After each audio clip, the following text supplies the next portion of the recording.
Typically, religions promote a belief in a higher power, a hierarchy of organized worship of that higher power, and a set of myths or sacred truths about that power. Furthermore, it must be socially progressive. Its leaders must create order and provide opportunities for wealth, power, and freedom for its followers. It must satisfy the human need for a higher transcendental truth. This would include a belief in a supreme parental authority that rewards good and punishes evil. It must appear true to its followers, and all other religions must appear false or simply misguided. The first requirement addresses our needs as the body. The second addresses our needs as bodiless spirits. The third creates a protective shield around each individual and binds the membership together into a single unit. For the fearful, mainstream religion offers the illusion of security and comfort. For the risk-takers, it is an obstacle. The first indicator of a break with the religious universe is dissatisfaction. English philosopher David Hume argues that meaningful statements about the universe are always qualified by some degree of doubt. In other words, doubt is good for growth. So why would an honest religious person feel threatened by doubt? Prior to the 18th century, most people accepted the existence of God with such confidence that the very idea that anyone might not believe in God was unthinkable. The notion that people were born believers was a common assumption. Believers knew that the small number of known atheists were simply in denial of the truth, that under conditions of extreme fear or imminent death, atheists would quickly return to their religious roots. Loosely defined, atheism is the absence of belief in external gods, deities, or supernatural phenomenon. This is very similar to Zen, which attributes all phenomenon, high or low, to the human nervous system. The nervous system converts incoming, raw, formless energy into sensory data that we experience as the body and the world around us. Without that recognition, the myth of the external male creator God becomes necessary. For an atheist, the worship of a god or gods in any form is idolatry. One could say that atheism is either the purest form of self-realization or a virulent case of egotism. The difference lies in the recognition of others as self and self as others. In the case of egotism, the others are of little consequence compared to one's own self-importance. In the case of God realization, everyone and everything is me. If God is not knowable, then those who claim to know God may be further from the truth than those who admit they do not know. Little children have this quality of innocence or lack of knowledge, which is why we find them so attractive. Over the millennium, our species has written thousands of volumes that describe in detail the difference between those who are enlightened and those who are merely self-obsessed. The difference is, enlightened people see God everywhere, and the self-obsessed see God only in themselves or not at all. Some of us believe the knowledge we collect about God put us closer to the divine, while others feel that not knowing God is the true path. The first step in God realization is the discovery that I am my body. We forget this fact when we replaced the word body with the word I. Eventually, the word I came to mean a point of awareness inside the body and ultimately replaced the body as the true self. When this false identity became the center of consciousness, it also became the target of religious doctrine. A religious crisis is a conflict between the body and the phantom I, which is merely a sensation inside the body, usually behind the eyes. We should also include the soul and the spirit in this riddle to give it more complexity. Once I choose to play this I-dentity game, I can create the illusion of multiple personalities. In psychiatry, a client with 3 personalities is an anomaly. In Christianity, the 3 personalities in one God is a divine mystery. Enlightenment is the recognition of one's true condition, an infinite ocean of energy that expands and contracts upon itself to create and dissolve all things. Everything I see is energy in a contracted, bound, condensed form. The bonding of light particles to form larger particles and ultimately living cells is the beginning of the embryonic process that produces a human being.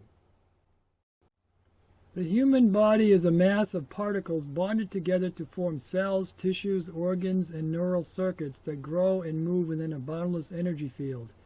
This energy flows through all living things, feeds the cells, and collects inside the mitochondria of each cell. When I weaken myself with an unhealthy lifestyle, I obstruct the flow of energy and become weak, sick, and depressed. Extreme abuse or repeated abuse ultimately precipitates the collapse of the whole body. When death occurs, the energy expands into space and I cease to exist as a body. Picture a whirlpool that unravels in a stream. Enlightenment is understanding, and yet understanding makes no difference. After enlightenment, I still have to get up in the morning and begin my day. I still have to watch what I eat, exercise daily, and be in bed by 11 p.m. One day I will feel very tired as the current of energy ceases to flow through me, and I will die, just as the great spiritual heroes and rulers have died before me. Spiritual life protects no one from sickness, old age, and death.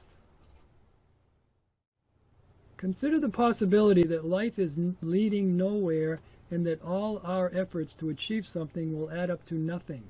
Under these conditions, is it still possible to act as if our actions mattered?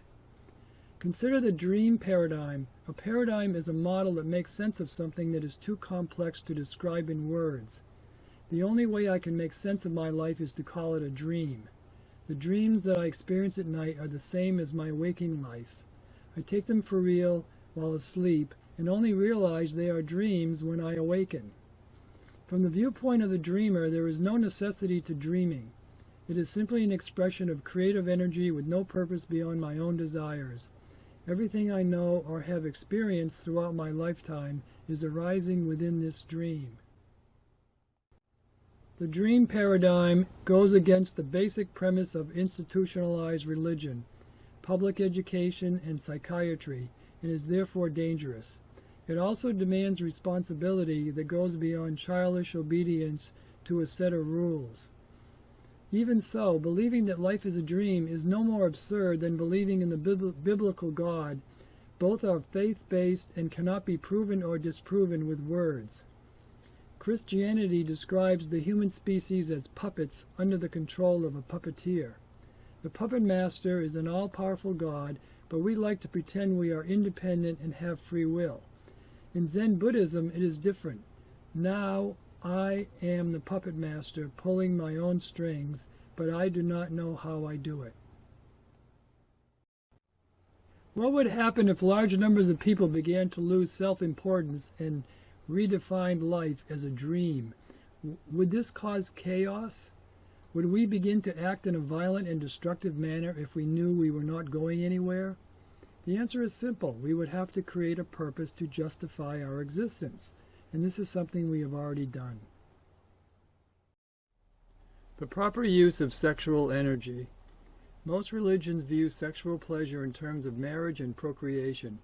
Out of curiosity, I researched this issue and found out that Christianity, Islam, Hinduism, Judaism, Buddhism, and Neo-paganism all have different opinions on how to manage sexual energy. The opinions range from restriction within monogamous marriages for the sole purpose of creating children to the free enjoyment of sexual pleasure as a health benefit. This broad range of opinions makes me wonder if all laws are simply arguments and agreements. If so, then personal management of one's own bodily functions is a private matter. I have explored the limits of pleasure throughout my life. As a teenager, I sought relief from stress through chronic masturbation, followed by guilt and confession. I did not stop because the church labeled it a sin. I stopped because I discovered the short-term pleasure I experienced began to drain me of my vital energy and led to depression and irritability. To combat this, I decided to try total abstinence to see what would happen. After abstaining for 6 months, the buildup of energy created so much pressure inside my head I could not think straight. Eventually I gave in and settled for moderation. I allowed the energy to accumulate inside me, but not to the point of discomfort. Why didn't the church authorities teach me to practice moderation instead of demanding total abstinence? Why a strategy of guilt and fear? Next topic, why we exist. There are many interesting stories to explain our existence. The Christian version says that long ago Adam and Eve, our ancestors, made a bad decision, so we, their descendants, must suffer the consequences of their actions. Fortunately, there are other explanations that make more sense. Carlos Castaneda and Ram Dass say we are here for our own entertainment. George Carlin says our purpose is to create plastic. Adi Da, formerly Da Friedjohn, Franklin Jones, etc., says we became solid to have something to look at. I say we became bored with nothingness, so we decided to launch the Genesis Project. The project started with a bang and slowly grew into a huge drama of enormous complexity. We have evolved into a world of countless life forms that interact with one another. Our job at the lower levels is to fight over food, money, and sex. At the higher levels, we become interested in power, wisdom, and enlightenment. In the end, it does not matter who wins and who loses because we all live short fictional lives. What matters is that we put on a memorable performance. I hope I am wrong, but the final step in this divine plan may be to blow the whole thing up and then start all over again. Nobody knows for sure. It is difficult to imagine myself living inside a field of energy particles because 99% of what I see is empty space. The only part I can see through my eyes is the slow-moving, dense portion called matter. I cannot see particles moving at light speed. What I see instead is a blur. If my body began to increase its vibration rate, both my body and the surrounding world would become less solid. If this process continued, I would soon dissolve into a mass of sparkling light particles. At maximum velocity, my body and the world around me would disappear into nothingness, which is where it all began.